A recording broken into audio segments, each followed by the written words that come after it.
vote to open the meeting. Sure. Oh, I'm not on board docs. Are we doing it by hand or? We could do it. We could do it orally. Okay. Susan Schaefer. Yes. Chris Aye. Tyke. Yes, aye. Jordana. Yep. Sandy Kroll. Yep. And I vote aye. And being the public meeting is open, is there a motion to go into executive session to discuss the employment of a particular person? So moved. Is there a second? Second. Great. I will orally vote. Chris? Aye. Susan? Aye. Jordana? Yes. Sandy? Aye. I vote aye.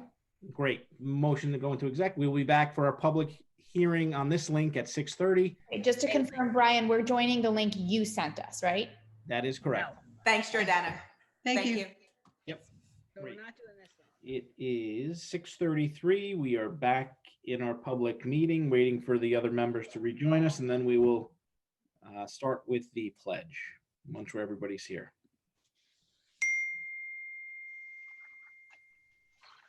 I see Sandy. I see Chris, Jordana, Susan,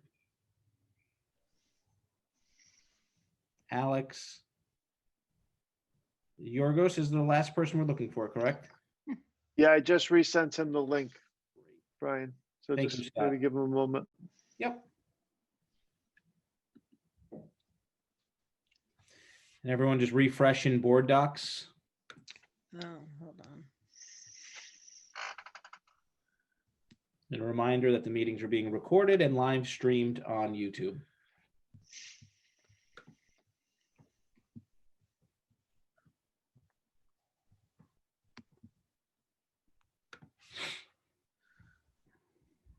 So actually, Brian, I don't know if Alex is joining us again, but Alex, oh, he's with us. He's just got his camera off. Never mind. Yep. He should be coming back on with the camera shortly for the meeting. But he's here. And do we see Yorgos in? We do. Great. If everyone could stand and join me for the Pledge of Allegiance. I pledge allegiance To the flag of the United States of America and to the of the republic republic for which it stands, one one nation, nation, under God, indivisible, with liberty, and justice justice for all. Okay. We will move on to item 4.1 on tonight's agenda, which is our public input. Is there anybody here from the public who wishes to ask a question, make a statement, or otherwise for the first public input? Now would be the time to raise your hand or put your question into the chat. Do we have any hands, Scott? I do not see any. I don't see any questions in the chat box. Okay. We will, if someone joins late, there's always public input number 2 and also other opportunities to speak during our agenda. We'll move on at this point to item 5.1 on tonight's agenda, which is the auditor's report from Cullen and Danowski. Good evening, everybody. Can everybody hear me okay? Yep, I can hear you. Peter, if you could, oh, Hi, hello, Pete. Jennifer. Peter, if you could just state your name so that the people Sure. watching know who you are and where you're from. So, Sure, I will. My name is Peter Rodriguez. I'm a partner in the audit firm of Cullen and Danowski. We've been hired by the Board of Education to be the external auditors, which our job is to audit the financial statements. Okay? great. And, we audit the statements and we express an opinion on those financial statements. And that opinion will tell the readers how much they can rely on the numbers that are in the financials themselves, so they can make an assessment of your, of your financial condition. Okay, so how do we do that? We have to get audit evidence. We have to get the support for a lot of the numbers in your financial statements, so we can, get enough evidence to express an opinion.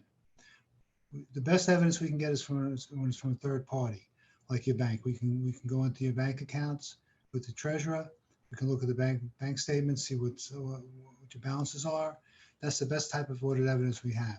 Also, we can confirm property taxes with the town. We can confirm state aid revenue with the state, with the state education department. So that kind of evidence is the best we have.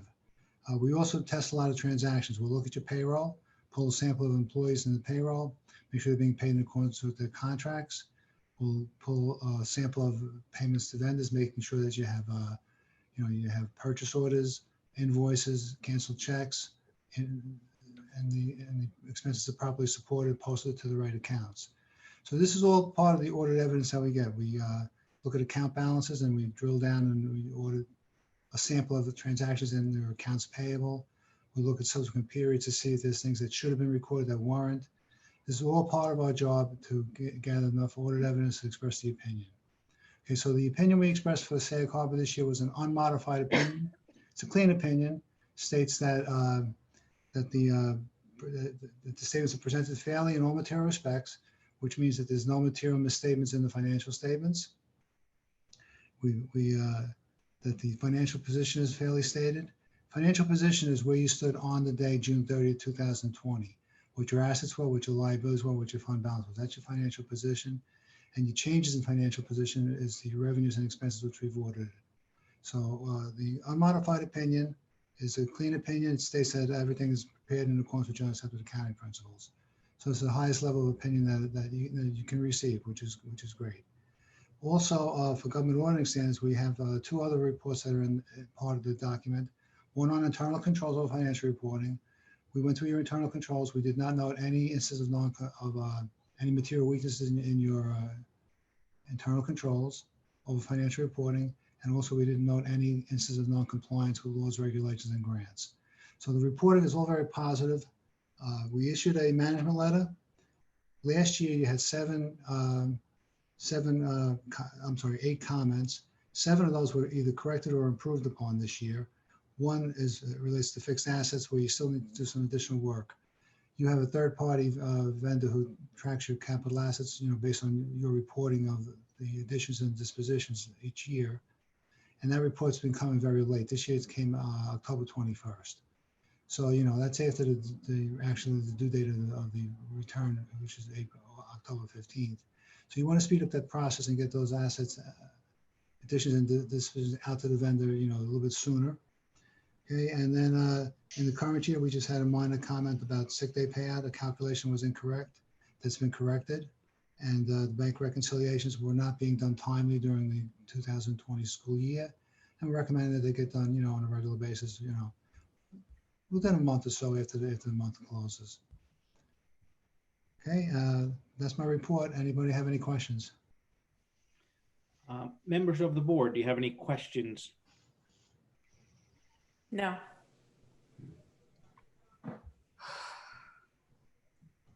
Just to say too, there was 5 of us at the audit meeting, so we've pretty much exhausted all of our questions. Right. No, I know, but we're here in public meetings. I Andy. know. I feel bad, but I don't want the public to think we're just like taking it and saying no big deal, because 5 of us, like I said, were there. Very good points, Andy. Thank you. Yep. So it was reviewed by 5 members were at that, so it has been reviewed, and our lack of questions because they've already been answered. That's a very good point for everyone watching. Yeah. It was a long discussion.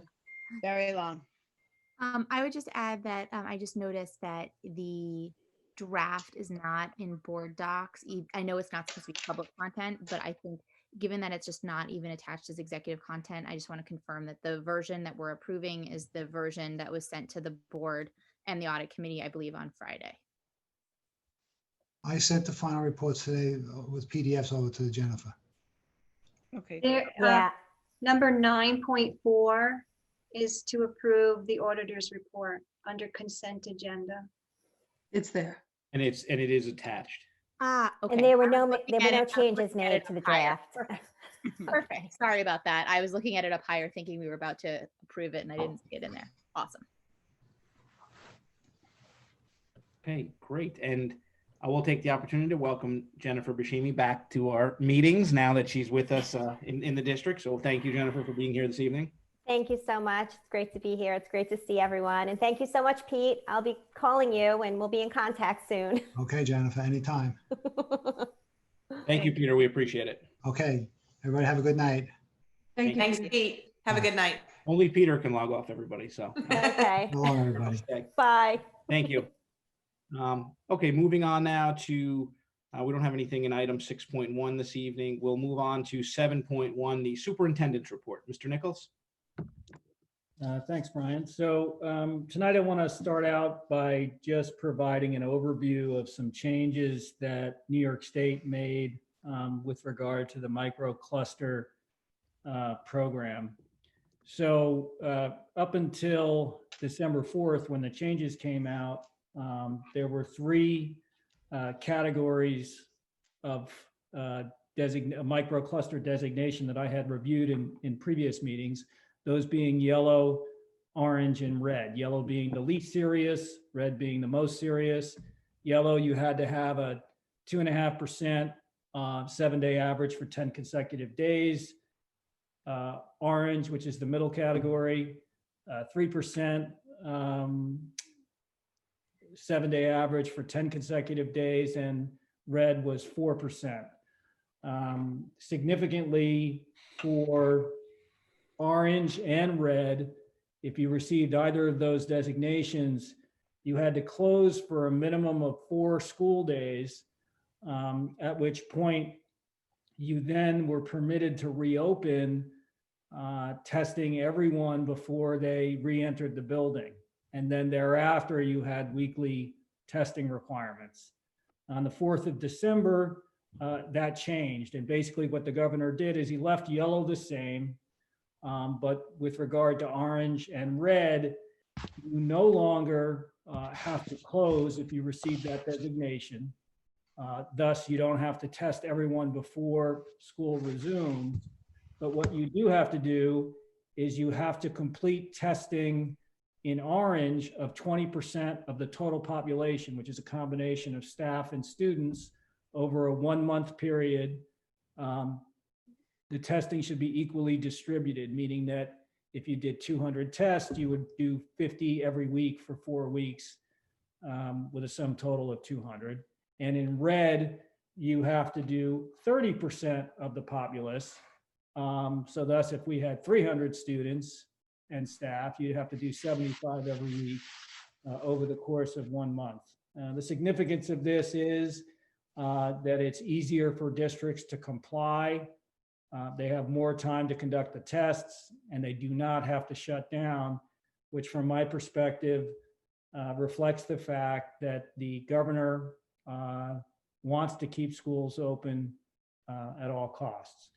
So that is where we're at with the legislative changes. I don't even know if legislative is correct, with the changes to the microcluster designation.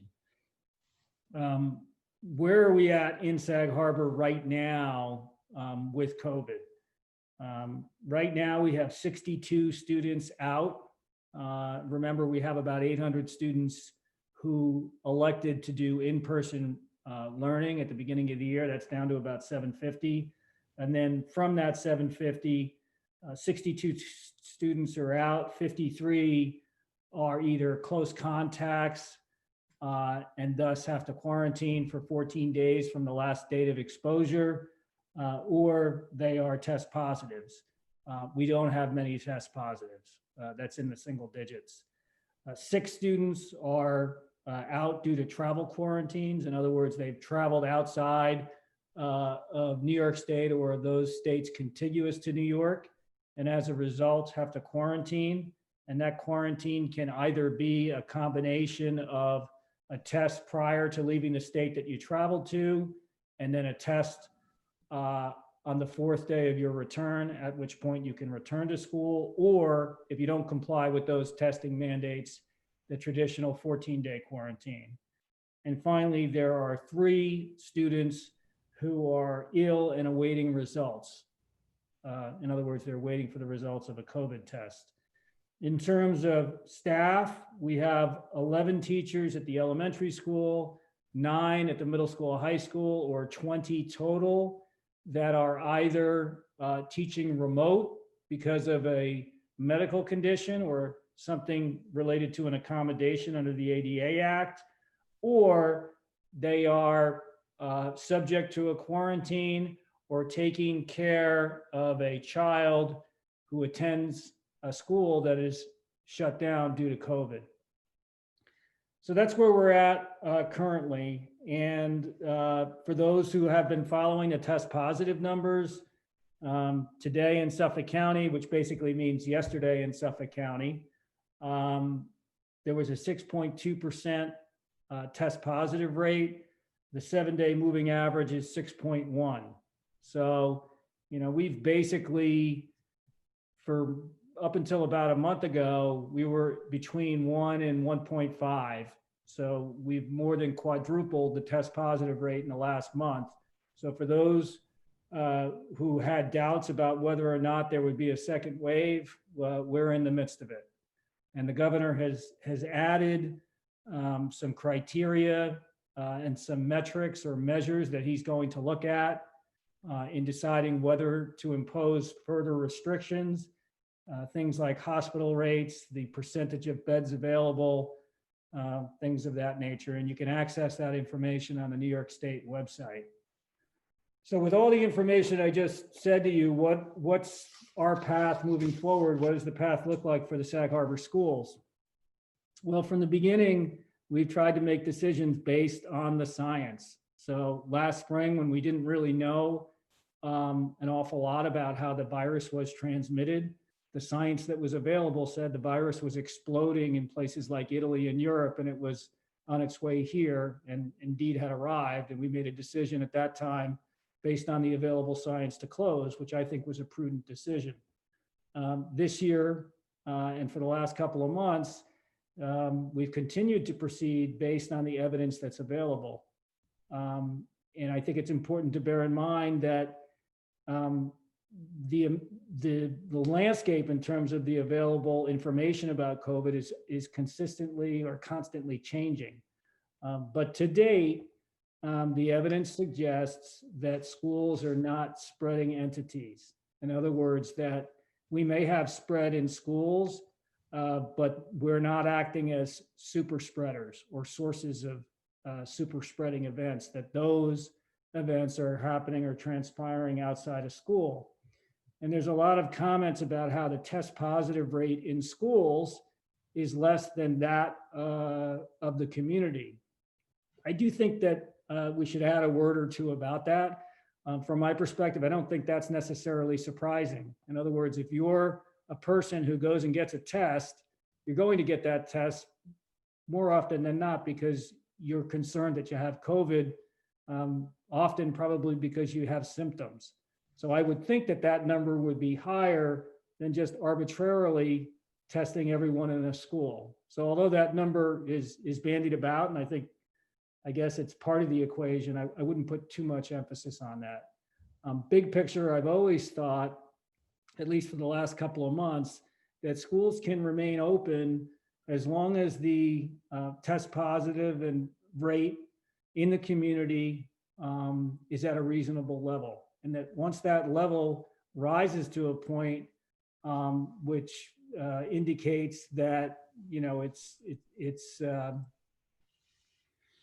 it's circulating around the community more than we would like, I think the school's ability to stay open is worth questioning. So those are my thoughts on where we're at. I think, and I've said this to Mr. Malone and Ms. Carriero recently, and they've said it to me, that probably the thing that's going to make the decision for us in Sag Harbor as to whether or not we stay open are practical managerial concerns related to staffing. So when you have a situation where you've got 20 staff members, 20 teachers, either teaching remotely because of a medical condition or subject to a quarantine, and that number continues to increase, at what point are we short the necessary staff to continue to operate the way we would like? And I think, we're getting to that point now. Just today, there was a test positive situation in the Learning Center.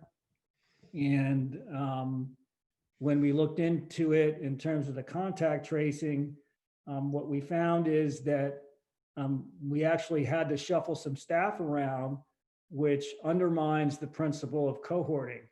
And if that becomes a necessity to remain open, then I don't think I'm going to come to the Board of Education and say, that's not a path that I want to go down. I recommend we close. We're not there yet, but I think the board should know that we're getting pretty close. And so Jeff, with just on that, Go I'm ahead. sorry, just on that point, I think for clarification, I didn't mean to cut you off. There's a critical number that you've talked to, I guess, with your cabinet. Not that I'm asking you for that number, but that you no longer are able to operate in the cohorts if we lose a certain amount of staff. Correct. Just to be clear for everyone watching, that's Right. more of a potential scenario versus us. We'll talk about testing shortly, but that's more of the point that Yeah. a staffing concern. Basically, if we're having to shuffle staff around because we're short on staff in the school, if we have to take people who were initially intended to only work with one group of students, and because we're short on staff, having to rotate them through the day, then we're exposing that person to a larger number of students, thus putting the person in greater danger, the adult, but also all of the children, because the principle of cohorting is thrown out the window. Thank you. Mr. Malone, I'll start with you. Do you have anything to add with regard to the managerial considerations I just spoke about?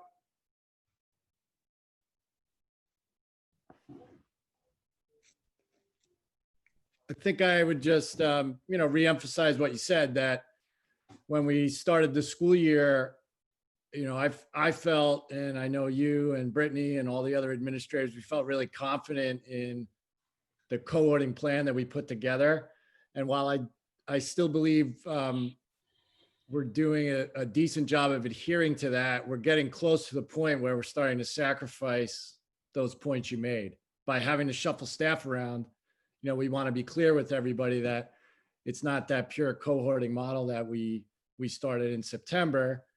And as Mr. Nichols mentioned, we saw the results of that today by having to quarantine more students today due to a case, whereas the same case maybe a month ago, we would only have had to quarantine probably one group. Ms. Carriero, managerially from the middle school, high school perspective. I think we're a little bit different. Our middle school is cohorted, but our staff is so shared. However, we've had to combine certain classes like PE possibly with our high school and middle school in order to cover subs. And from the managerial perspective is not the best thing we want to do, and it's not best practices, but because we only have a number of people that are willing to substitute as well as come into the building, it has been very, very difficult. And it's also a crunch every morning. So kudos to our clerical staff as well as our other admin that have been boots on the ground helping out and even covering classes when necessary. That does it for the summary, Brian. I'm happy to answer any questions from the board to start. Yeah, I'll open it up to the board. There are any board questions right now? I have a question for Matt. Matt, in the elementary, there's still a lot of classes that they still have a main teacher and assistant teacher, correct? That is correct. So Yeah, for a short period of time, I mean, we get into a situation that we're like short of stuff. Could we start using, alternate so we don't have to have both teachers in the same class and kind of like spread the resources across the classes so we can still keep, the kids in school?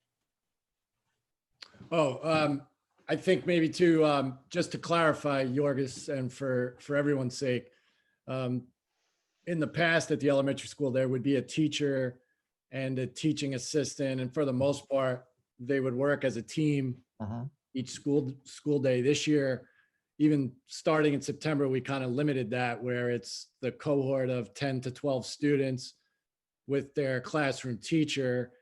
And I really limited the presence of the teaching assistants in those cohorts purposely But for clarity, now, for example, today I had 2, if not 3 classroom teachers absent for whatever reason, COVID or not. And I had to use the teaching assistants to lead those classes because I didn't have subs.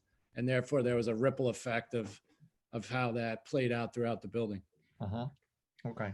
So I'm thinking like, if we get into a situation that maybe for a month or 2, because the numbers are too high, we have to like shuffle and like use those teacher assistants as the main ones and maybe use with a combination hybrid model or something like that.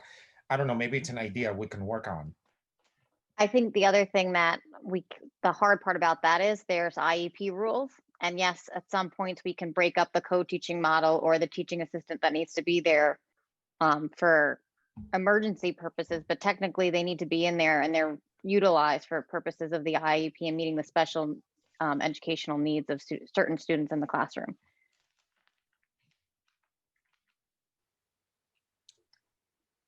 Thank you.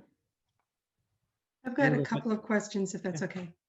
Yeah, I didn't know if Yorgos was done, but. I'm sorry. Yeah, I'm done. Thank you. I'm sorry. Thanks, Matt. I don't want to jump ahead. Thank you for the update, and these are difficult times. I have a couple logistical questions just to add greater clarity. Because I know that most of our COVID cases have been staff and not students, that if a staff member is quarantining for home, let's say that they suspect that they may have had exposure, they're not sure. During that time, if they have no symptoms, are they still teaching remotely? So the answer to the question is that, well, I'll break it down. So a teacher can be subject to quarantine for several different reasons. They could be a close contact of someone who tests positive, in which case they're not necessarily ill in many instances, and the duration of that quarantine is 14 days.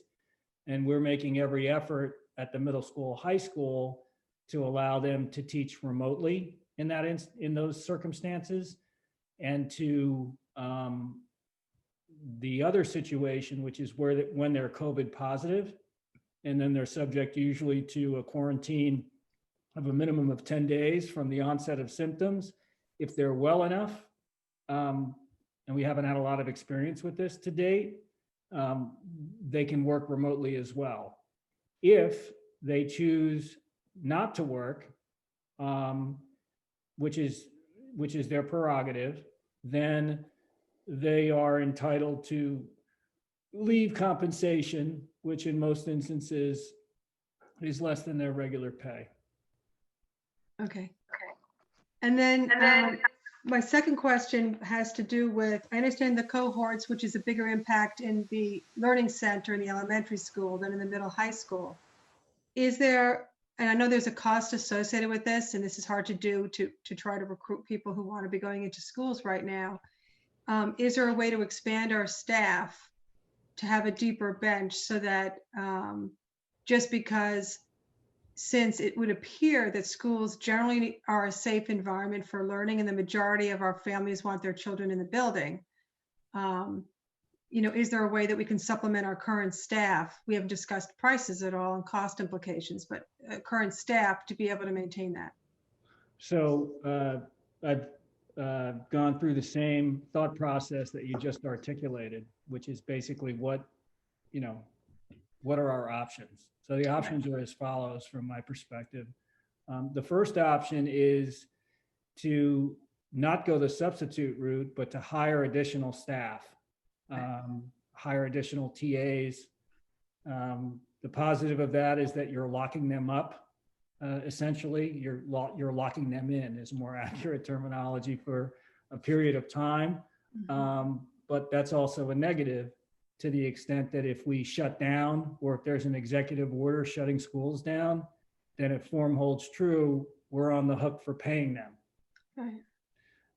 The second option is to take a critical look at the substitute pool and determine or make a decision as to what you could do to increase the number of people willing to come into school. And usually that's money. So the Board of Education would have to make a decision in my eyes, to try to entice people monetarily to serve as subs. Because what we know right now is that as things currently stand, both with regard to COVID-19 on the East End and the salaries that exist, we don't have significant interest or enough interest to fill the substitute teacher needs. So those are the two options. So I'm going to say that at this point, I think that we need to run an ad for substitute teachers. And I do think that the board needs to get a resolution together to increase it. Because the bottom line is what we're looking at is what every other school district on Long Island is looking at, especially the ones in our community. Everybody needs subs, and whoever pays the most gets them. So I, for one, am willing to put money into that resource instead of changing cohorts and moving teachers around. So that would be my recommendation at this point. Yeah, I think that it's a smart decision. If they're available, right? Because we're all going through the same thing. So I think if there is availability, that makes a lot of sense. And, you know, if that's something you could look into, Jeff, I think that would be wise so that we can prepare for that since we're already experiencing it. And you could come back to us. But I think, again, I think it's a great idea in theory. It's just a matter of in application, are there people out there willing to do that? So if you could look into that for us, I think that would be great. Yeah. And it could be that the rates need to be different during COVID times. Yeah. It could be. I do want to emphasize that that's half the equation.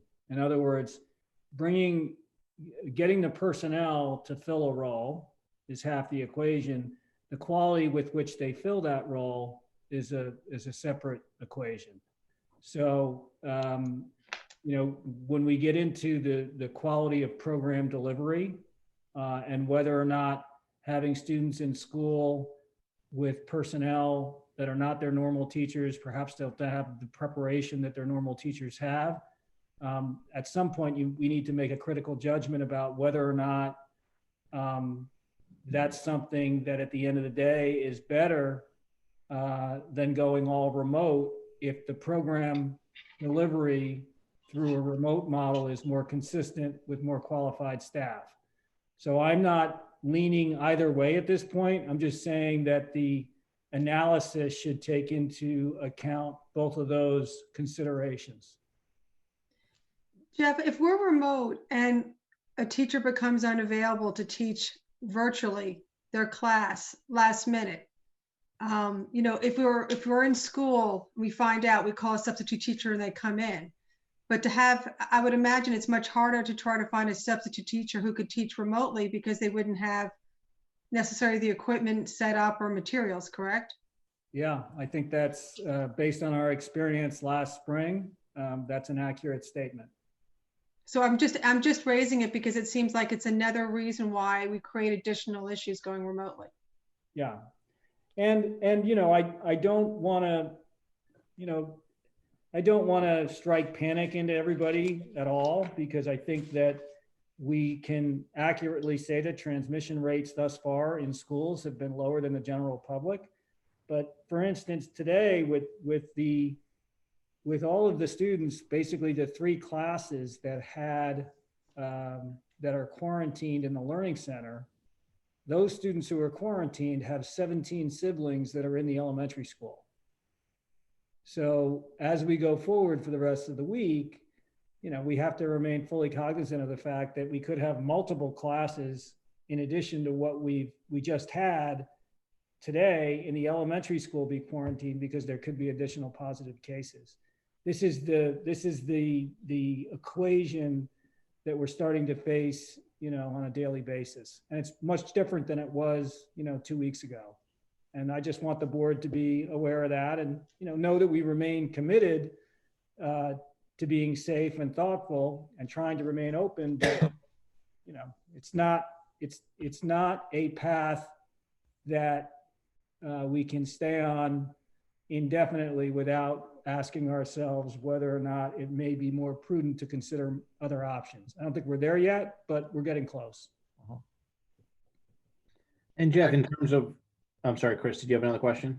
No, that was it. Thank you. Any other board members have questions at this point for Jeff or the administration? The only thought I had was short of like, if we get to that point where you're thinking of closing, right, there's always if you feel like you can pull it off, the middle ground option of not a full closure, right? So if you need to close the learning center or the elementary school or the middle high school, something like, it doesn't have to be all or nothing. And it can even be within that. So if, for example, let's say there's like 3 second grade teachers out, just to throw out an example, like that would be a situation where maybe the entire second grade is going remote for a bit and we don't have to worry about then trying to get all this coverage for the second grade. Correct. And I think that what you'll find in other districts is that often, they're not making a district-wide decision. They're closing specific schools for periods of time, depending on how wide-reaching a particular test positive case was or is. Great. And I'm not advocating for anything in particular. I just wanted to just make the point that it's not always an all or nothing. Mm-hmm. Brian, I had a question too. Yeah. For Jeff, would there be any benefit to going remote for a week, either before or after the Christmas break, to getting some sort of reset on all of these quarantines? It seems like a lot of the quarantines are not necessarily from someone testing positive, but just from being in a class. And if we had a week of remote, would that give us any benefit in terms of getting more staff back to start up in January? I think potentially, yes. I think that that's an option. The question is, it can go many ways. It can go the way you just said that it could go, which is that it gives us an opportunity to get more of our staff back so that potentially we're better equipped to stay open for the longer term. Conversely, if during that week of closure, things were to escalate regionally, it could just mean that we were closed a week earlier. There are a lot of unknowns, but I do think that is something that that in my role as superintendent, I'm contemplating. I haven't made a decision yet, but the conditions on the ground may lead to that recommendation to the board in the near to intermediate future. Jeff, if we're finding that it's mostly staff and it seems like they're not getting it at school, they're getting it when they're not in school, then what is the advantage of being closed a week early? Well, that's a big unknown right now. So, I think, yes, that's what I've read, but like, for instance, today's case, or cases, if you will, because it's multiple, if that turns out resulting in 5 or 10 students testing positive and then other it's different. adults, Yeah. then it's a different equation. Yeah. So although I think your statement's accurate, I'm hesitant to say that's what the facts are going to be moving forward. I hope you're right. That's fair. Yeah. It doesn't mean it won't change, even if that's what's happened so far. Right. Yeah. Jeff, it's Yorgos. If we go down that path, have we looked also maybe a hybrid model? Let's say for the elementary, I know it's working now in the middle school. Well, no, in the high school, but that we get like 2 or 3 days a week or a half day or something like that, so we can share resources easier. Perhaps if the issue that shuts us down is not a violation of the cohorting, but a limiting a shortage of staff, as per my previous comments, then yes, the scenario you talk about or you just referenced would be on the table, because it makes it more workable. Anyone have another question? So my question, Jeff, is just back to your point on if we're in the different color zones, those, just so the people watching, those determinations can be made at any time from the state, correct? It's not like Correct. they come out weekly, it's on a rolling basis. So you could find out today that something is going to affect the operations of school tomorrow. So I think it's just important to be clear on that we're not, any decision you make as superintendent on to school being open or closed is based on external information or guidelines from the state. that we could get at any time. Just if you could just, is Yeah, that a correct summarization, just so that anyone watching or reviewing this, we're trying to provide information as quick as possible, but sometimes you're not getting that information till late in the day, which could affect the next day or over a weekend on a Sunday afternoon or otherwise. Yeah, through no fault of the governor's office or the state or the Department of Health, the goalposts have moved and continue to move on a pretty regular basis. So when the micro cluster designation program first came out, or the micro cluster program first came out, many districts, including ours, were under the impression that if the county were to test at 2.5, 3, or 4%, 7-day average for 10 consecutive days, that would automatically push all of the schools in Suffolk County into one of those designations, whether it be yellow, orange, or red. We've since found out that the Department of Health is drilling down with greater specificity into communities, and also taking into account what are the sources of spread in that community. So if, for instance, in a specific community, there was a significant increase in the test positive, but the Department of Health could tie that to one event, they would be less likely to name that community or designate that community red, orange, or yellow, because they knew it was related to one incident. So what does that mean for us? What it means is I really don't know where we stand with regard to the likelihood of being designated yellow, orange, or red.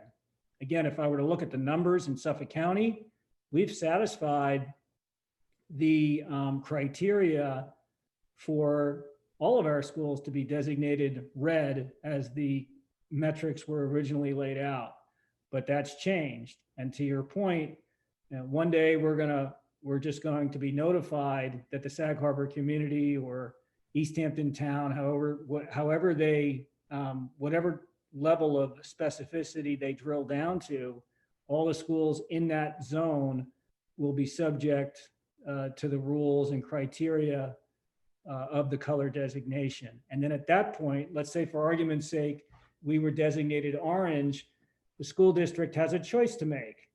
Do they remain open? And if they do, they have to adhere to the testing requirements? Or do they say, well, that testing requirement is too cumbersome, and rather than deal with that, we're just going to go all remote. Now, we've made a decision thus far. Our thinking is we're going to try to comply with any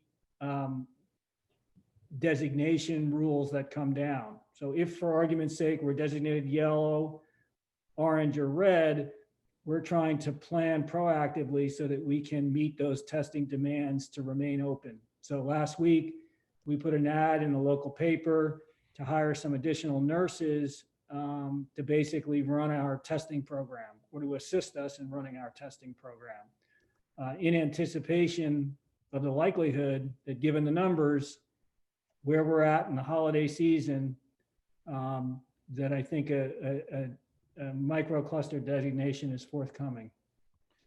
And Jeff, I know it's early in the plan, you just started that, but with respect to that testing plan, is there anything you could share with the public or the board as to how that may look, or is it too, Sure. if it's too early, I understand, but I know you've been working on that. Yeah, I went over the numbers before. So in an orange designation, it would be 20% of those, of the students and the staff combined. And let's say Random 20%. So like we would just random 20%, correct. Of those people who initially indicate through the survey that they have a willingness to have their child tested, that's what we'd start with. And let's just say, for argument's sake, that number is 1,000. That is students and staff who are studying in district. So in an orange designation, you'd be looking at 200 tests over a 4-week period, which is 50 tests a week, or roughly a little over 7 tests a day. And you'd have to, every time a test is issued, there's some protocol that needs to be followed in terms of steps that the staff and the student have to go through. And then once that test is administered, the data needs to be submitted to the state. So the thinking is that we don't have to reinvent the wheel with this. A couple of districts like Hampton Bays and Riverhead are currently going through this right now. And the Suffolk County School Superintendents Association has pretty much put out a roadmap as to how to proceed. So once we have our staff, that is the additional nursing staff in place, we can plan proactively should we have to do this testing, to do it in a measured, thoughtful, planned out way. And the New York State Department of Health has made a commitment. Now, they've made commitments before that they haven't kept, but to date, they've made a commitment to supply the local health department, which in our case is the Suffolk County Department of Health, with enough tests, rapid tests, for each and every district in Suffolk County to comply with the testing requirements. So the way it would play out is if we're designated a microcluster zone, we would contact our local Department of Health, the Suffolk County Department of Health, and say, we need X amount of tests. They would send us those tests. And then with our existing staff and some input from the Suffolk County Department of Health, we would then look to set up testing and follow the necessary reporting guidelines and comply with that in order to stay open. Great, thank you. Any board questions for Jeff on that? I had one question. So they're supplying us with the tests. We're obviously paying for the personnel to run them. And forgive me if I missed it, but we also would then have to pay the labs to run them, or does the Department of Health cover the cost of that?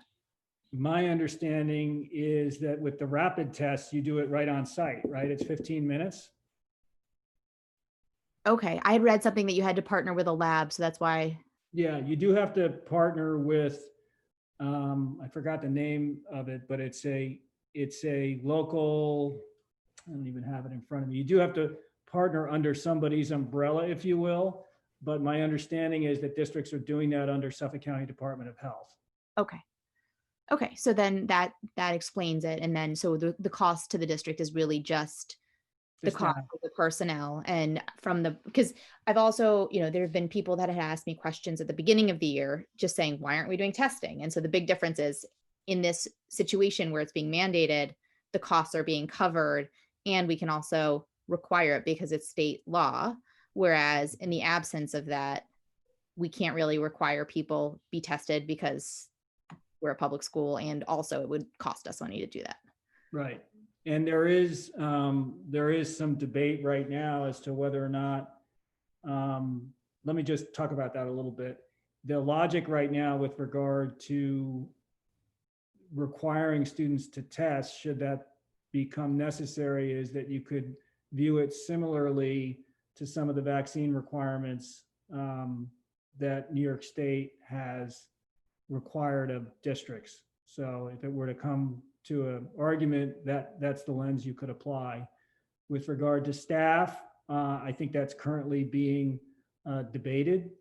I have received tentative word from some union heads that our unions would be amenable to cooperating with testing. For their faculty to be with the willingness of faculty to test, correct? Faculty and other units as well. Got it. Yep. Right. Great. But point is, if someone was to say, hey, we're not in a yellow, we're not orange or red, we're not designated, but hey, it seems pretty smart to test. Right now, the answer is we just can't really legally require that. Correct. And we'd also, as it's currently organized by the state, they wouldn't be supplying the test. They're only supplying the test when you have the microcluster designation. Yep. Thank you. Chris? Jeff, in Riverhead and Hampton Bays, are they doing the rapid tests in the school districts? That was what was explained to me. Okay. So when the superintendent of Hampton Bays provided a pretty detailed overview along with a map of his gymnasium with a flow chart as to how they organized it. What is different in both of those situations, and to what extent, I'm not sure, but since they were two pilot programs, a lot of the staff came from the Suffolk County Department of Health during those testing days, Right. especially in Hampton Bays. Yeah, I was asking about the rapid only because from what I understand, the results are not as conclusive with the rapid tests as the tests that take longer for the results, So or as accurate. There's a question of yeah, I mean, accuracy. there are a lot of things, you know, and I don't want to get on a soapbox, but there are many things that during the COVID crisis that from a scientific perspective are not necessarily ironclad. So the whole Right. temperature check piece coming into schools has a lot of holes in it, and we presented those holes to the board, but at the time, we were trying to do everything we could to give people the impression and in many ways do everything we could to provide the safest environment. But we know that thermometers and temperature checks are not really the smartest utilization of resources.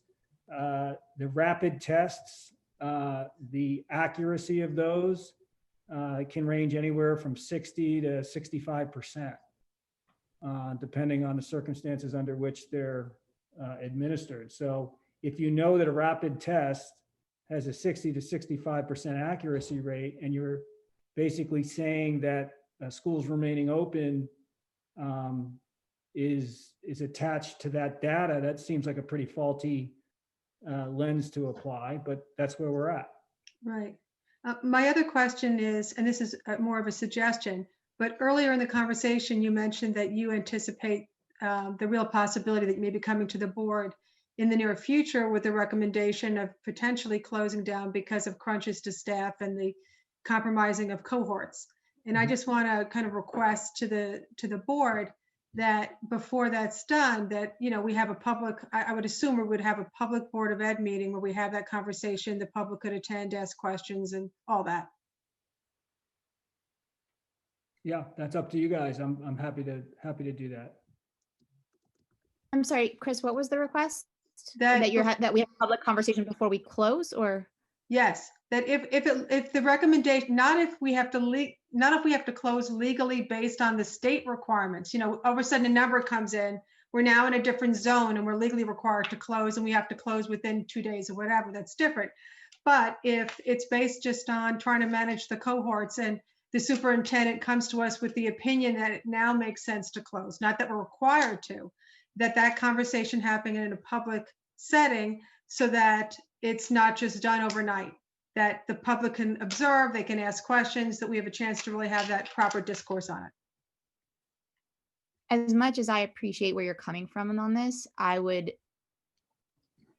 that makes me feel a little uncomfortable if all of a sudden we've got a ton of people out and we can't operate the next day safely. I think we should leave it to the discretion of the superintendent to make that call. I'm happy to then have a meeting the soonest we can afterwards, but I just think like in you know, on the fly, if a decision needs to be made, I don't think we should step in the way of it. Yeah, I agree with Jordana. I mean, I think Chris's goal is a really good one, but I wouldn't want to hamstring the superintendent if tomorrow we find out that, you know, 20 faculty members and 30 kids tested positive, to say that, you know, we can't close the school until we have a Board of Ed meeting. But I think it's a good goal to, you know, to have one as soon as we could. Yeah, I would say if that happens, let's plan on having a board meeting, you know, emergency one, as soon as we all can convene. You know what, you're describing circumstances that are different than what I'm imagining. So it's tough because it is a continuum, right? And so, you know, it could be that there is some kind of scenario defined to the best of ability of like, here's the light switch in our own district where we just shut down if this happens. But if there's some discretion, like, do we hire more people, or we're coming close to this line? When we hit the line, do we shut down, or is there an alternative path where resources can get us to stay open? That's the kind of conversation that I would just hope we would have before, if there's discretion in the decision before the decision is made. That's my point. Oh, and I think everybody's making a good point. I think what you're saying, Chris, is a discretionary decision. I think the situation that Jordana and Alex described is a decision that, Jeff, you're going to have to make that is not discretionary. So discretionary, non-discretionary, and to the best extent possible. I think the best practice of the board would be to have if there's a discretionary decision to be made, then we would have a meeting on that. That just seems to make the most sense to me. But if it's a non-discretionary decision, you have to make, Jeff, as the superintendent, you have that authority. The board does not have the authority to do that. That lies in the superintendent. But I think everybody makes a good point on that. I do want to add something just on the testing. I want to make sure that my comments are not misconstrued with regard to the rapid testing. And everybody can read this on their own, but the rapid testing has different levels of effectiveness based on multiple factors. So for instance, if a child or an adult person is tested within the first day or two of becoming symptomatic, it's much more likely to have a false negative during that time frame than beyond 3 days of symptom onset. So there are a lot of factors that impact the reliability of those rapid tests, but my takeaway is that they're not nearly as accurate or reliable as the PCR tests or the molecular tests. And those are not the tests that are being shipped to us from New York State or the local Department of Health. Thank you, Jeff. Brian, can I just ask a question? Sure. Not to belabor this point, but I'm just not understanding what a non-discretionary decision is. It seems to me right now that as things happen on a daily basis, Jeff, as the superintendent, has the discretion to decide if we're going to have to close the school for a day or longer. And I'm not understanding what that last point that you were making about I don't understand what a non-discretionary decision is. If we're in orange zone and it requires a 4-day shutdown, if Jeff finds out this afternoon there's not enough staff to open the school tomorrow, versus we're approaching a line maybe a couple of days out that Jeff foresees as not having enough staff and he wants to proactively close versus having to close. That was the differentiation I was trying to make. Yeah, No, I understand that. But I the mean, authority is in Jeff to Okay. close the Okay. school at any point. There was no one wavered on that. We were just trying to clarify. Okay. So Alex, I think this is analogous, and maybe you guys are all talking about the same thing, but I have the discretion, for instance, to look at the conditions on the ground if there's a snowstorm and shut school. Correct. If I have to do that for a day or 2 or 3, I can do it. The way I see this playing out is if the conditions are such that I think that it warrants closing school for a variety of reasons, then I'll make that decision. But then a closure for a longer period of time would, I think, it would be logical to follow Chris's thought process and have a broader discussion with the community, if that makes sense. Yeah, exactly. I agree. And that makes perfect sense. So it's really a question of whether we're talking about something happens one day and you have to make a quick decision to close versus a decision for a longer term closure. And in that instance, yeah, I agree with Chris. Great. Let's see at this point, are there any questions from the public? You could raise your hand and we can field any questions at this point if there's anybody out there.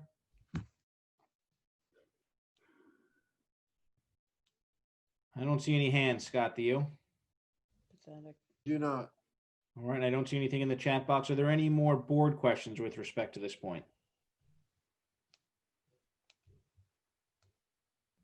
Okay.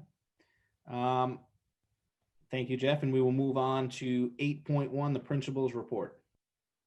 So why don't we start with, we've already talked about a lot, but Mr. Malone, if you have any brief comments, and then we'll move on to Ms. Carriero. Sure. Good evening again, everyone.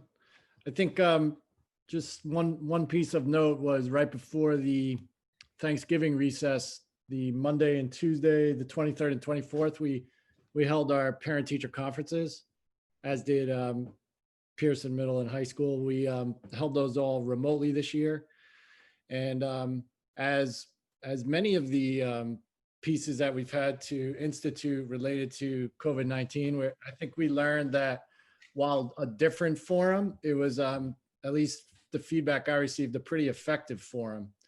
Parents were able to attend the meetings remotely. I think that supported them with regards to work schedule or home schedule. And the meetings were very efficient from what I've heard, very focused. And I'm hopeful that parents walked away with a good sense of the progress their students are making, as well as, areas that might need some improvement.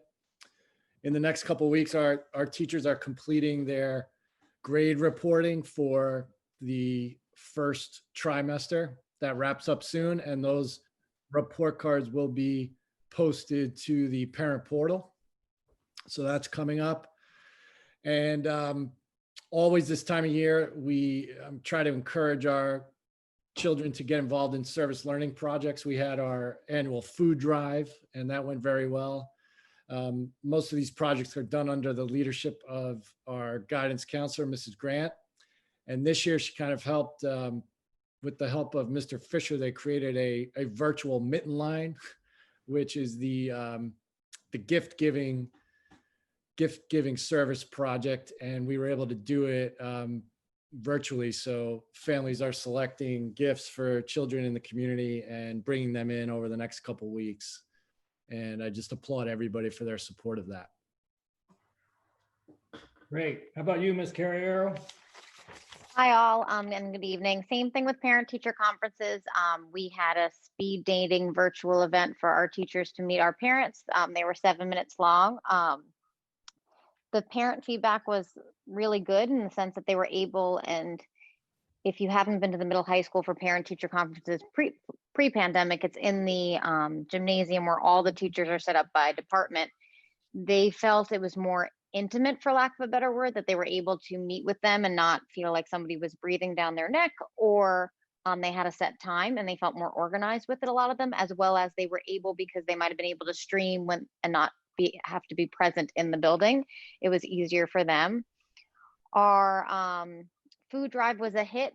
We did a pod versus pod competition, and we got more food than ever before for the middle high school, which is awesome. And we are now in full season of winter wars. So because we want to help out with the social emotional well-being of our kids, our students are going to be participating in this. In the high school, it is a surprise, and it will be coming up. But for the middle school, next week, the whole entire week, there will be a spirit day as well as different events for each. Some of them will be compassionate and be involved in writing letters to maybe a mentor, while others will be challenges and trivia on what they've learned thus far. The synchronous learning, our teachers, I want to give kudos to them, because we met with a bunch of teachers today that raised concerns versus the synchronous and learning, and having some students in the classroom, and they are working hard and learning different tools like the Google breakout room, which was discussed in our educational meeting. And then our conversation with administrators, we have shifted the format for it. So we have a high school one and a middle school one. And we've realized this year that that's probably what we're going to do moving forward, because there's different needs depending on the different age groups. And I think, and the PSATs, the 10th and 11th graders got their PSAT scores back. They had to log into College Board. Ms. Motto's been working and pushing into classrooms to set up the SCORE account, which is our new Naviance. That is the internet-based service that the students use to fill out in the future their college and career applications.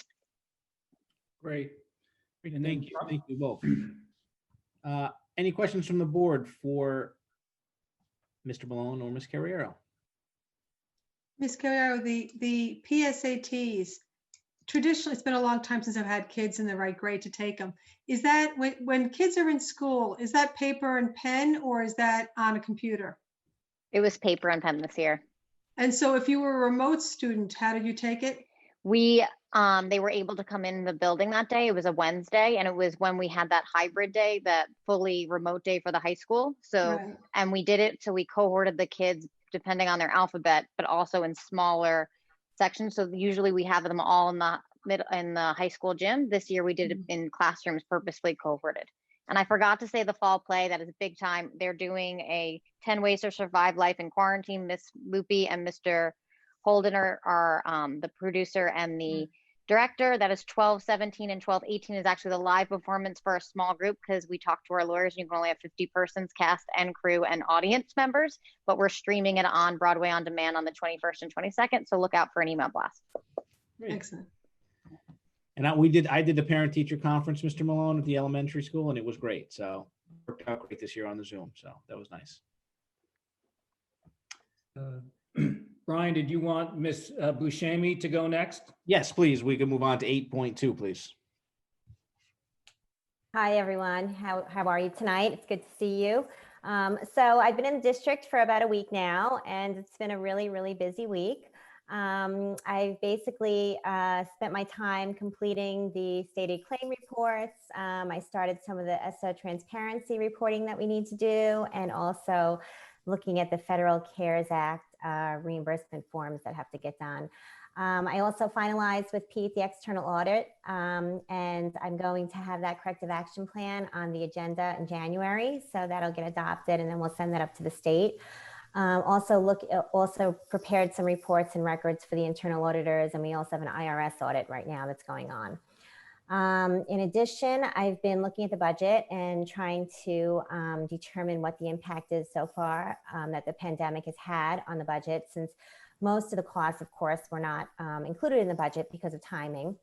And I plan to have a presentation at the next board meeting to go through some of the impact of that. And if there's anything specific that you want me to look at, I could also do that and look at that.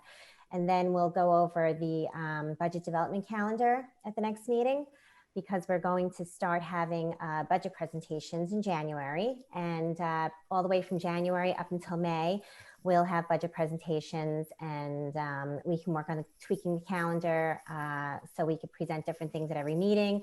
But we should have enough time towards the end of the budget process to really go through like a full review of the budget several times before it's adopted. Great, thank you. Are there any board questions for Ms. Buscemi? Welcome back. Is the Thank you. IRS audit new? Yes, the IRS audit is completely random. I have to say, I've never actually been involved in an IRS audit before. And when I spoke to the guy, he's like, yes, you just picked randomly. So it is just a lot of additional work for the office, because they're focusing on employee versus independent contractors. So we're pulling a lot of information for him, and he's basically going to go through our records, come up with findings, and then let us know whether or not he felt that some of our independent contractors maybe should have been classified as employees. And then we may have to, in fact, pay some back payroll taxes on those employees. So, you know, I'm just kind of wrapping my head around it now, and I'll definitely have more information for you as time goes on and as the audit progresses. Wow, thanks. Ugh, I know. oh my gosh. Welcome back to Sag Harbor. Thank you. So, Yep. Never a dull day. all right, great. No, we appreciate it, and you hitting the ground running. So Thanks so great. much. And we'll look forward to the presentation on how the pandemic has affected our budgeting or thoughts going into the new year at the next board meeting. Any other board questions? I'm good. Okay, great. So we're going to move on now to our consent agenda. But prior to that, I would just, on item 9.4 of the agenda, which is our the auditor's report, I would just have an application to amend that to include the management letter, which is not there, but we will make that report part of the management letter, which is the attachment. So moved. Is there a second? Second. We'll just need to add that management letter to the item also. The attachment only has the financial report. Correct. It'll include the management report. So we can vote on that. Chris? Brian, also, I noticed, and it was very late, so I apologize, that I believe there's an error in 9.3. So can we pull that out separately?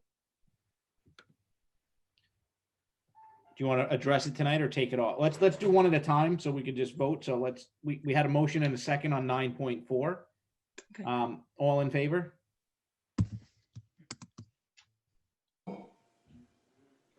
Aye. Are we voting by hand Yep, or by hand. So okay, Susan, Chris, Yeah, aye. Yes. Jordana, Yep. And I apologize for having my video off. My internet connection is unstable. Alex, Aye. Yorgos, Aye. Sandy, Yes. and I vote aye. Great, thanks. And with respect to 9.3, Chris, you're asking to move that to the action items? Well, there's one change I wanted to make to it. I think there's an error in it. And so that's why I wanted to either pull it out of consent or change it. Sure, what's the change? Sorry, I'm just looking. I had requested to be added to the diversity committee, and I see that I'm being added to that and the nutrition and wellness. So I'm not personally requesting I get added to both because I'm already on 2 other committees. Sure, so you want to come off the nutrition and wellness? Yes, I think it's a very important committee, but there's only so many I can serve on faithfully. Agreed. Okay, so we will make that addition to remove you, Chris, from, I will remain on that and then strike you. So we'll do no action to the nutrition and wellness. Will be the amendment to 9.3. Is there a motion on that? Well, and there's one other thing to the document, which is under board liaisons. You removed me from the PTSA, which I appreciate. That was a request simply because I felt like as a member who didn't have kids currently engaged in the building, it would probably be better suited for someone who did. But I did offer to take over something else. I'm not a liaison for anything. So for instance, Brian, you're a liaison to 2 organizations. If you want to assign one to me, I'm happy to do that. It's up to you.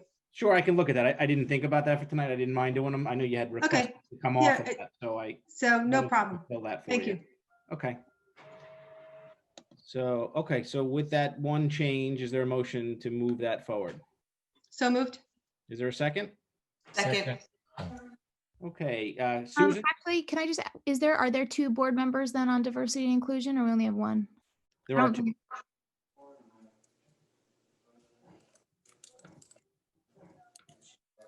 I'm looking at the list. I don't see a second. There's only 1. Okay, so would you like to stay on that one as well, Jordana? Sure. Okay, so that'll be the amendment on. I thought everyone had reviewed this. Sorry. So okay, so we'll leave Jordana on the diversity and inclusion as well. That's my motion. Is there a second? I'll second. Okay, Susan, Aye. Chris, Aye. Jordana, Yes. Yorgos, I, Alex, Aye. Sandy, Aye. and I vote aye. So as amended, is there a motion for consent agenda items 9.2 through 9.18? So moved. Is there a second? second. Can you please open up the voting, Mary? Yes. Thank you.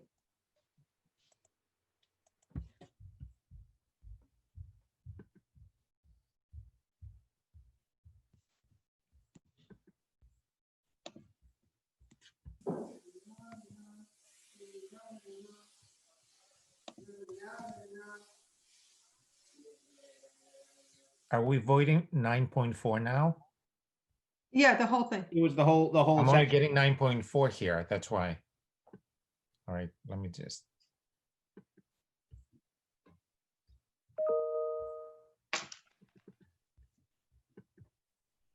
That's unanimous. Just want to say thank you to Susan Lamontagne also for her donation. Absolutely. Thank Yep. you, Susan. No, we greatly appreciate that. Item 10.1, is there a motion under action item 10.1? So moved. Is there a second? Second. Great. Discussion. I have a question. With regards to this insurance, is there any mandatory or required hours that these individuals need to work? Or like, Maybe, I agree, Susan. I think it's a great question. Jeff, if you could give a brief overview of this item and answer any questions the board may have, please. So the Affordable Care Act, Obamacare, has different names, but basically it's been around since I think 2013 or 14. And it requires school districts to offer insurance to employees who either have 30 hours a week on average or 130 hours a month. And it lays out pretty significant penalties in the event that a school district does not offer the insurance to someone who meets that criteria.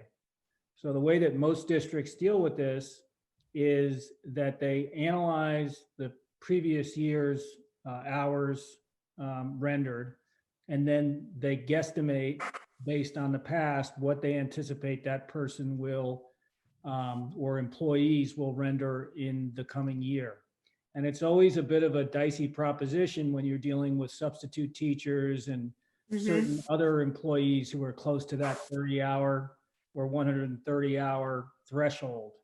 And generally what districts do is they, in order to avoid those penalties, if someone's close to that 30 hours per week or 130 hours monthly, where we think there's a chance that they might cross that threshold, we offer the insurance to the employee, knowing that in most instances, about 90% of the time, the employees don't take the insurance because it's pretty cost prohibitive. Okay. So that's how we proceed. Ms. Buscemi, you're more knowledgeable about this than I am. Was that an accurate summary? Yes. So the penalties are very, very high. If we don't offer at least 95% of our full-time employees health insurance.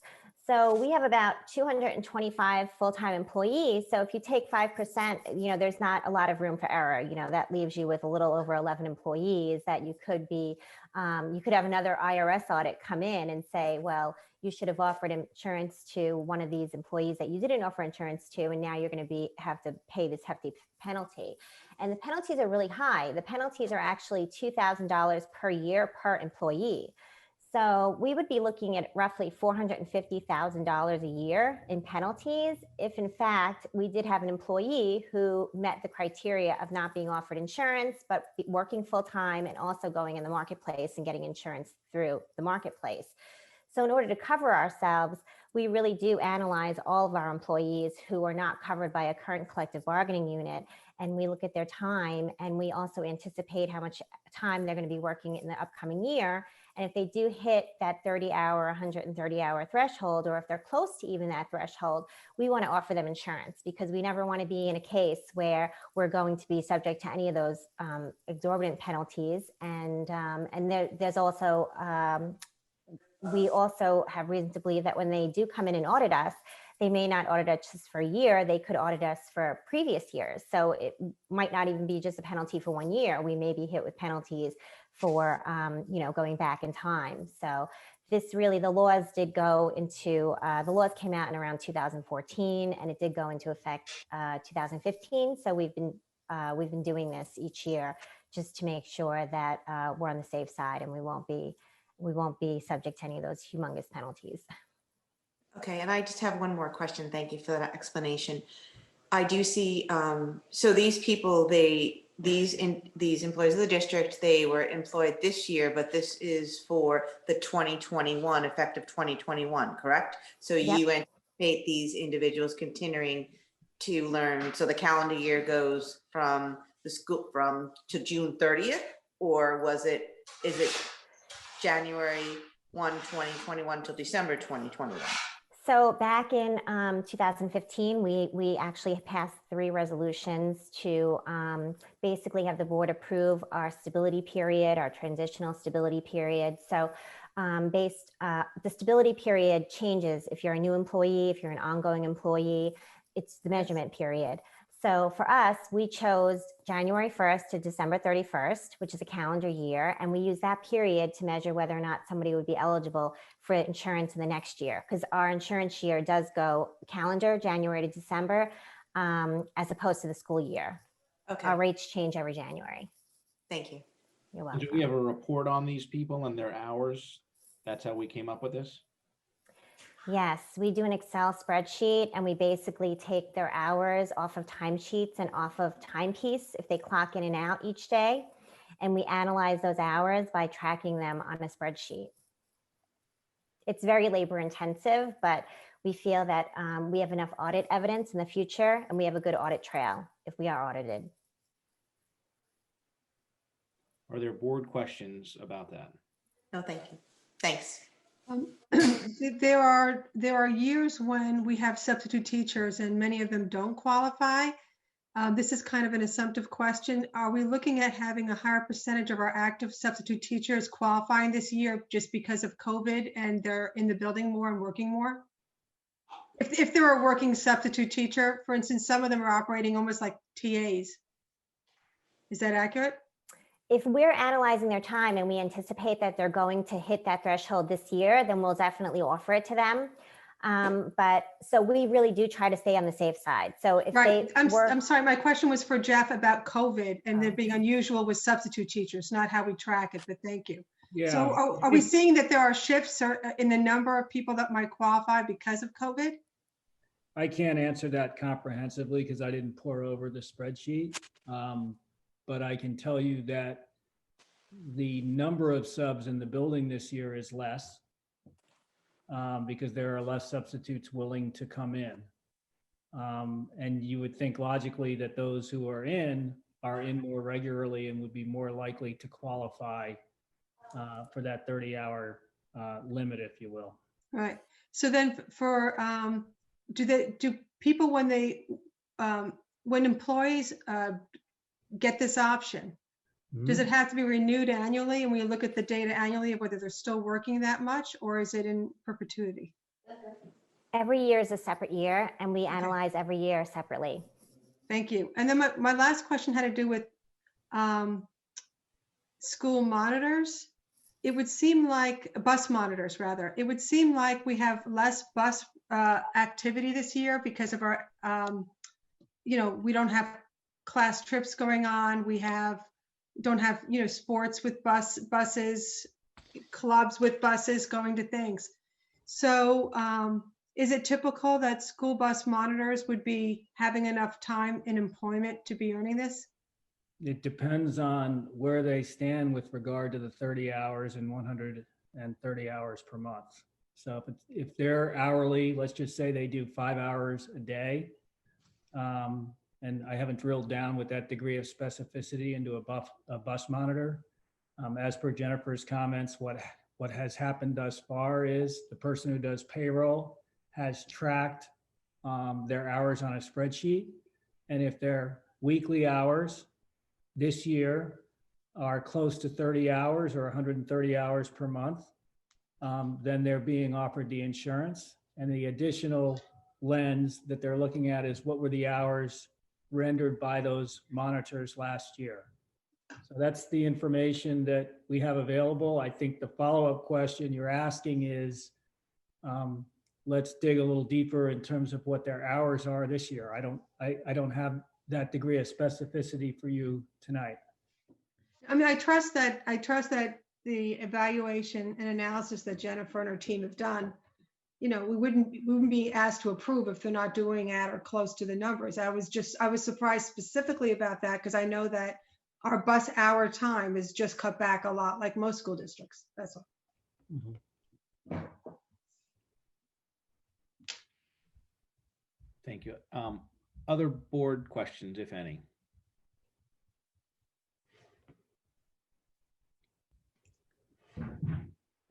Mary, if you could open up the voting.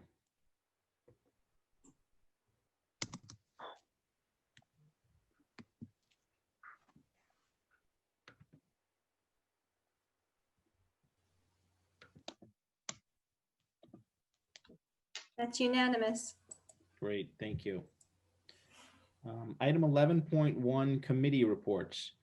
If we want to run through, and does anybody want to does anybody have an update on their committee report with the exception of the communications committee, which we're going to take under the next item?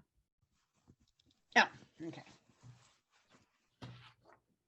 I have a Wall of Honor update. We met last Monday, November 30th, reviewed the charter, reviewed progress towards installation, set goals for getting the plaques developed and installed this year for the inaugural inductees. And depending on the progress of COVID, we'll set out for new nominations for new inductees into the wall.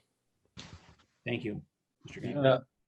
I also have one too. The Facilities Planning Committee met on November 18th.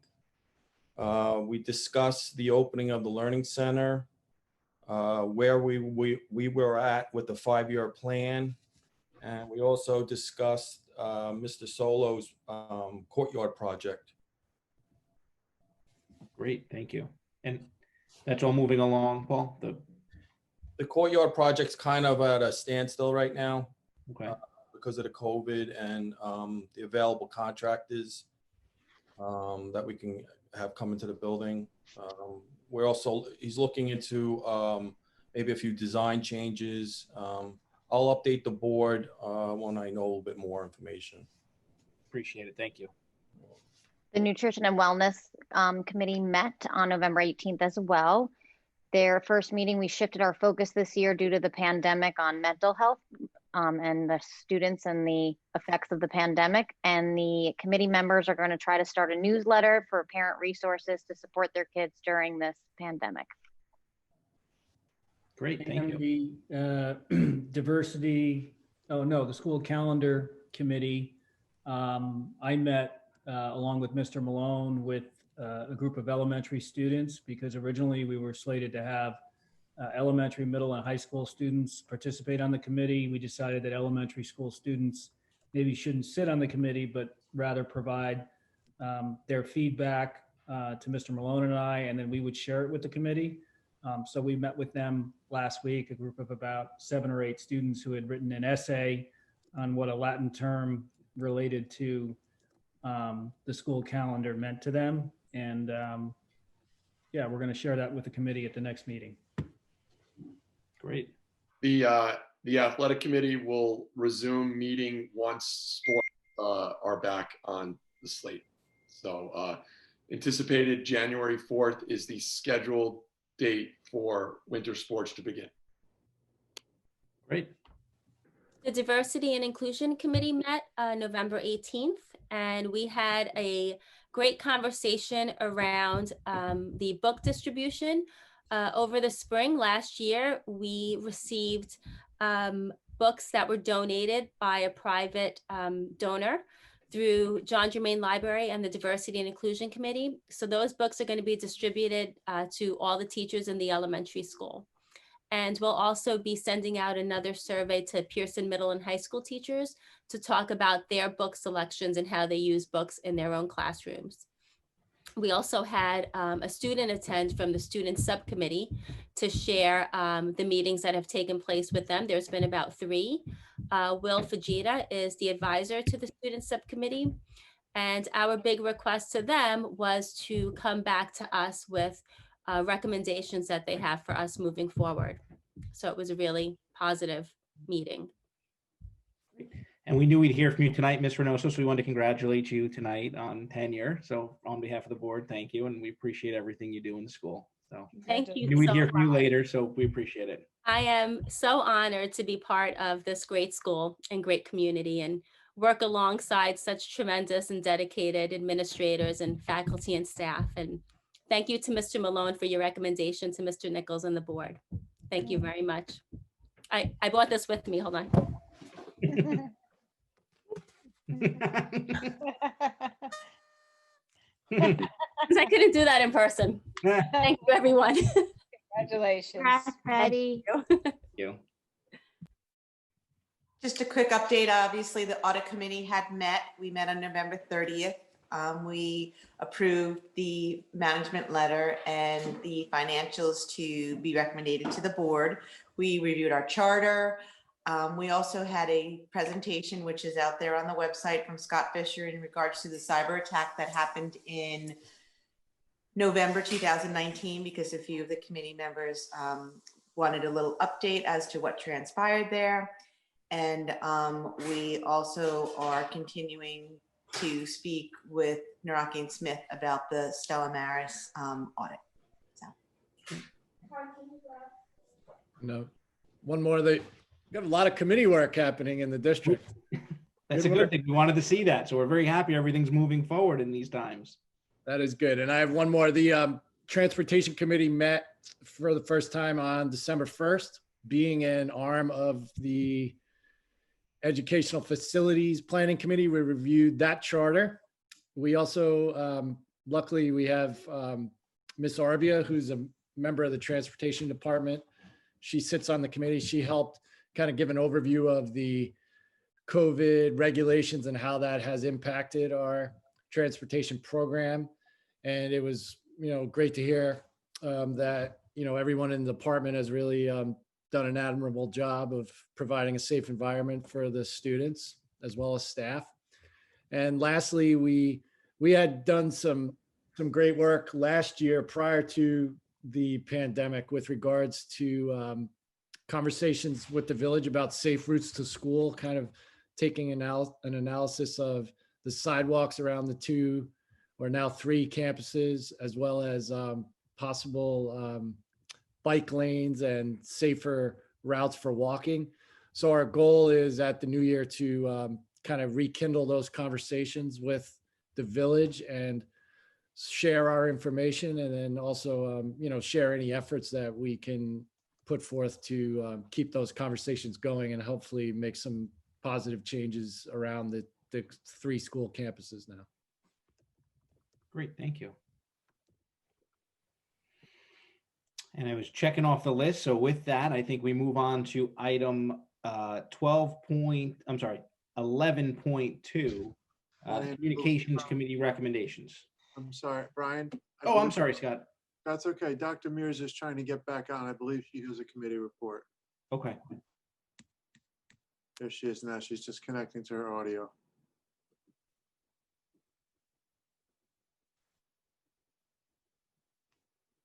Let me see. Can you hear me now? There you go. We can hear Great. you. Thank you. I didn't mean to cut you off, Dr. Mears. That's okay. I was like, I kept trying to give my report, and for some reason, like I couldn't seem. First, let me congratulate Ms. Reynoso. Fantastic, and we're so happy to have you in the district. So congratulations tonight on your tenure. So I'm Carly Mears, PPS Director, and this is the Board Policy Committee Chair. We met on Thursday, November 12th. I first want to acknowledge all the committee members for coming back. Most of them. With the full knowledge that we're working on the draft manual, which is a big undertaking, and I just want to acknowledge all those folks on the committee that have been invested in their times invested. We reviewed and updated the charter, which was board approved at the last meeting. We also reviewed the process cycle and how we go from reviewing and researching to board adoption on policies, and onboarded a new member. We also updated any of the outstanding action items from the year previous. And we had a good discussion regarding the approach to the draft manual, which we'll be solidifying at the next meeting and updating some more specific policies for the next agenda. We agreed to meet once a month rather than bi-weekly so we can do subcommittee work for the agenda. And Thursdays at 4 p.m. At the second Thursdays of every month, and all those future meeting dates have been established and submitted to be posted. We meet again this Thursday, December 10th at 4 p.m. and agenda items have already been posted. Great, thank you so much. Thanks for your patience. Appreciate it. And I will now turn to 11.2, the Communications Committee. Okay, Scott and I are co-chairing that, so I guess, Scott, you can jump in wherever you feel you need to. It's obviously a committee that's in progress. We've already met 2 times. We are going to meet again on Wednesday. I sent Mary the notes to be typed up, and they're actually quite extensive on what our hopes are to improve our communication with not only the parents, but the students, staff, and community members. And I think Brian probably put this on here today because we would like to come in front of the board with the entire committee in March and do a full presentation when we get our survey completed, which of course we'll send to the superintendent for approval first. But they just felt that there was a couple of things that we could do right away that could help people. And one of the things was about COVID information, to push out information instead of having people have to retrieve it. And, we're all kind of thinking like, what are you saying here? Because if you attend a board meeting, you'll hear, and we open it up to open conversations. And one of the requests that they asked, and is why it's on tonight, is when the agenda goes out to the people, the parents on Sunday night, you have to click to get onto board docs. And then you got to click here, you got to click there. They think that it would be beneficial to engage more parents like they did in the beginning of school, when it said, discussion on opening school, options to open school, talking about which option is going to work. If for like example, tonight, it was to say superintendent's report will include testing options, COVID update from governor's office. Basically, they don't have to go through 5 different things or spend 30 minutes to try to figure out how to get there. Not 30 minutes exactly, but and when I spoke with Jeff about doing this, we'd already missed this Sunday. So moving forward, I would like the board and Jeff's recommendation to agree with me or possibly not agree, which is fine also. But to have a discussion about sending out information to parents like that when we send out the board agenda. So that was a huge one. And then the second thing that we were hoping for was, let me just get my notes here, guys. Sorry. No problem. To have a piece on the website, which I think Scott did that immediately afterwards. Like he got right on the things that parents were asking for. He really did.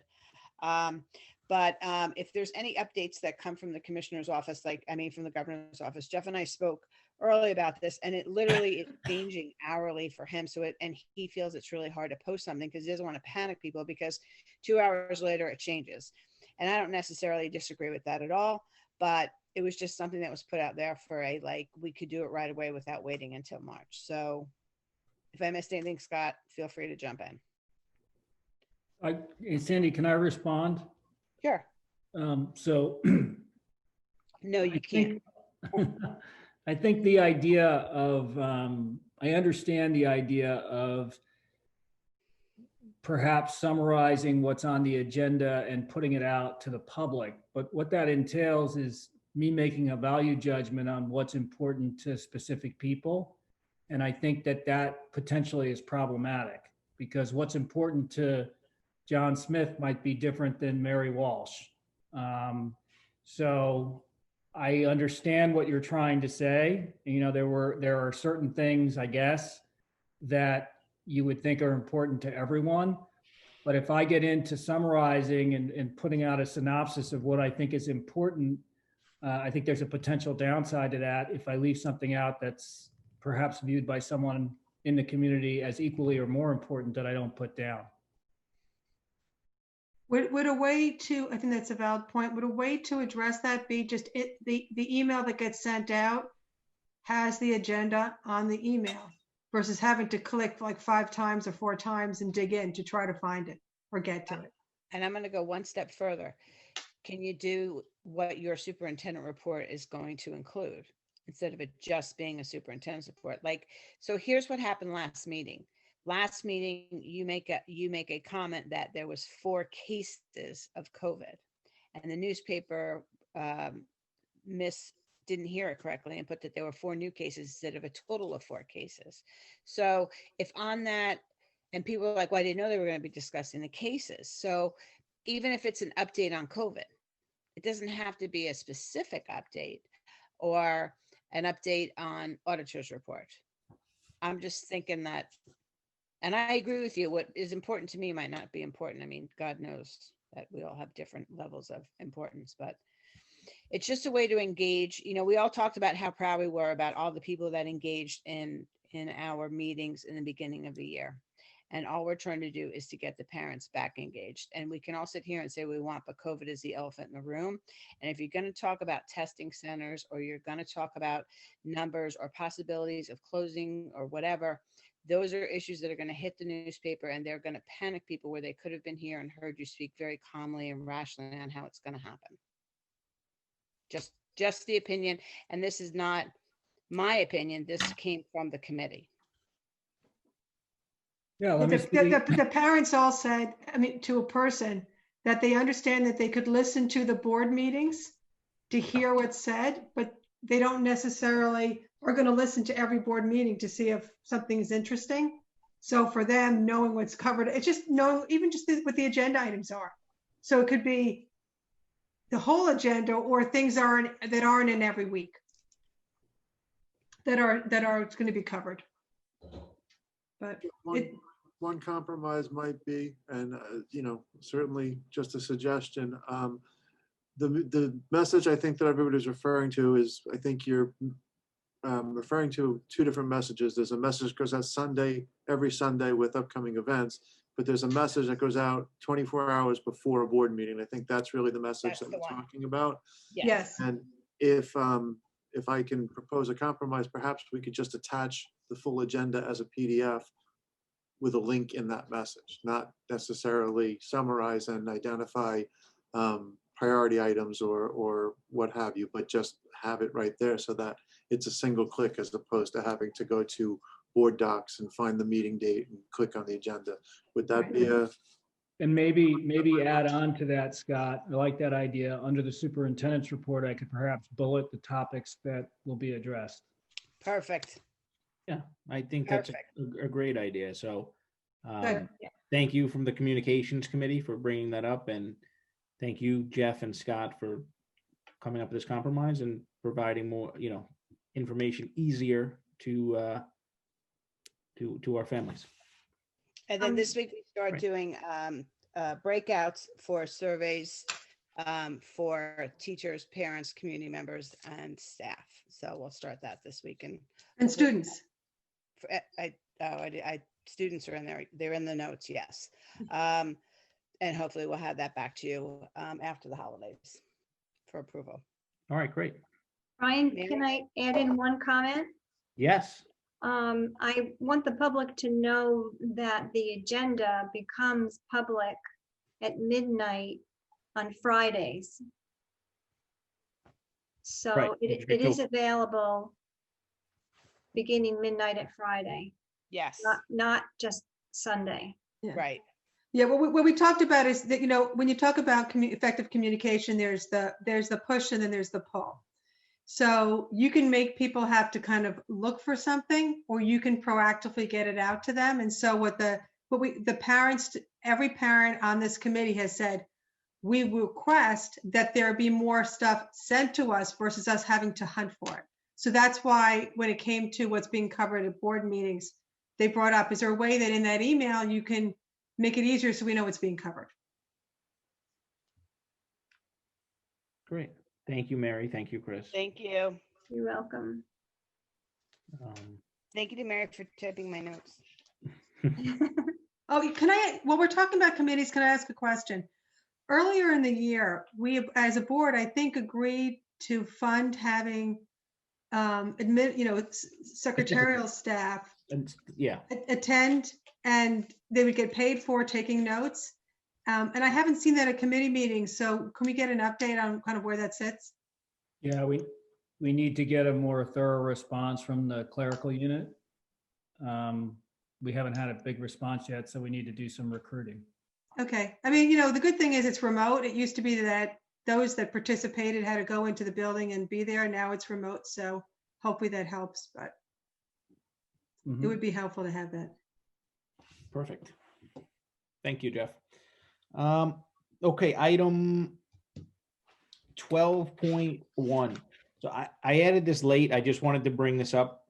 This is board policies to be discussed. When we had our retreat, everyone got a blue sheet that I'm looking at now that dealt with potential board policies in terms of for our operation and how we function as a board.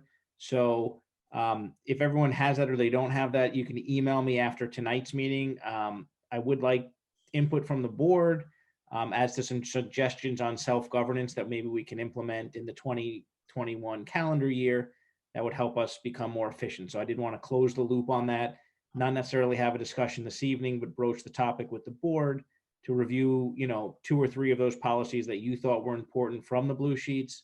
Send those over to me and we can include those on an upcoming agenda item for discussion and potential implementation going into the new year. Brian, are you talking about policies or board procedures? Board procedures. Okay, So I just want to clarify because there aren't, because those are different, right? Yes, And, they're correct. And I think the procedural piece is, I think one of the things we talked about, so that's helpful. That's correct. Yeah, I just think, whether attending virtual meetings or email, just certain things that we Right. kind of have a set on as we talked about at our retreat. So I know we had interest on that. I know COVID's kind of pushed some things further down the road, but I think it's important to try to close that loop before the end of the year as amongst the board. We talked about creating a calendar even for the balance of the year, so maybe we can do that as well. Yeah, so if I can get ideas from the board members, you don't have to give them to me this evening, please email them to me and we can arrange for those on an upcoming meeting. Any comments from the board or thoughts or as to anything else we could add in that line of thought? Sorry, Brian, I just wasn't sure what you meant by blue sheets. It was an actual blue sheet in the information. It was printed on blue paper. Where? But she wasn't there, so she Oh, may that's not right. have I gotten it. thought you had gotten the print material. Sorry. I see. Okay, so you're talking about from the retreat. Yes, Got it. Got it. Okay, yes, I don't have that. If someone could email. I will get you a copy over. Thank Sorry you. about that. Yep. If you get a digital copy from them, maybe you could just, if you don't mind resending it to the board, that might be helpful just to I'm just going spur- to take my copy and scan it. So that's what I'll circulate around to the board. Right. Yep. I have mine, but yep. Perfect. Okay. Having nothing else, we have no unfinished business. We would move on to item 14.1, which is our public, 14.2, which is our public input number 2. Is there anybody here from the public for public input number 2 that would like to ask a question, make a statement from anybody here? If you are, just raise your hand in the chat room and Mr. Fisher will unmute you. No hands raised. Okay, I don't see anything in the chat box. So with that, is there a motion under item 15.1 to convene into executive session to discuss contractual matters and pending litigation? So moved. Is there a second? Second. And Lynch. Mary, any discussion? None? Okay. Mary, open the voting, please. And just for the public to know, when we do come out of executive session, should this motion carry, no business will be conducted aside from the board voting to close the public hearing. And this is the link that I sent everybody. Thank That's you. correct. Joanna.